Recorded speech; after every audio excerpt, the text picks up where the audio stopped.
আপনি বাংলাদেশের মাটিতে পাড়া দেন। ভারতের সরকারকে বলবো, আপনার স্বার্থে আপনি শেখ হাসিনাকে আশ্রয় দিয়েছেন। বাংলাদেশে হাসিনা যে কোনো মুহূর্তে চলে আসবে। আপনি ম্যাডাম হাসিনা, আপনি তো বহুদিন আপনার তেলবাজদের কথা শুনে বাংলার জনগণের কথা চিন্তা করেননি, শুধু তেলবাজি করেছেন। আর যারা তেলবাজি করেছে তাদের তেলবাজি নিয়ে জনগণের দিকে না তাকিয়ে শুধু টাকা পয়সা লুট করেছেন, জনগণের বুকে অস্ত্র ঠেকিয়ে তাদের জিন্দেগি শেষ করেছেন। এখন আপনি যখন আপনার এত সাহস, আপনি কলিজা নিয়ে আপনি বাংলাদেশের মাটিতে পাড়া দেন, এ জনগণ আপনাকে একটু দেখুক। এত সাহস থাকলে আপনি আইনের সামনে আসেন, আইনি প্রক্রিয়ায় মোকাবেলা করেন।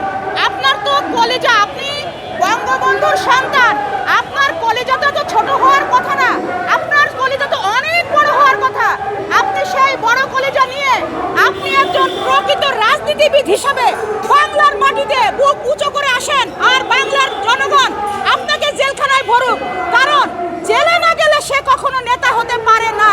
আপনি জনগণের সাথে, আপনার দলীয় নেতাকর্মীর সাথে আপনি এসে সিনা উঁচু করে আদালতে দাঁড়ান, আপনি জেলখানা যান, আপনার অন্যায় যেগুলো করেছেন সেগুলোর সাজা ভোগ করে ফুলের মালা দিয়ে প্রয়োজনে আবার জেলখানা থেকে বেরিয়ে নতুন করে আপনি রাজনীতি শুরু করেন। আমরা এটা চাই। আমরা চাই না বঙ্গবন্ধুর নাম মুছে যাক। আপনি ধরে রাখেন, আপনি বঙ্গবন্ধুর কুসন্তান না হয়ে আপনি বঙ্গবন্ধুর সুসন্তান হন।